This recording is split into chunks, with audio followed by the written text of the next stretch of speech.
很高兴再次同洪森主席先生见面，欢迎你对中国进行正式友好访问。中方一贯将柬埔寨作为周边外交重点方向，坚定支持柬埔寨维护国家主权安全，走出符合自身国情的发展道路。中方愿同柬方一道，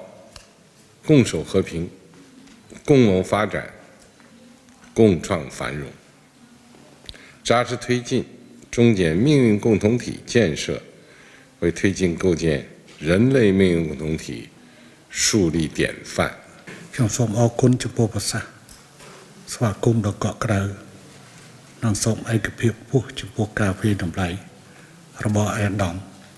អំពីទំនាក់ទំនងរវាងប្រទេសយើងទាំងពីរជាមិត្តដៃថែបដែលកំពុងរួមគ្នាកសាងសហគមន៍វាសនារួមគ្រប់ត្រូវការក្នុងយុគសម័យថ្មី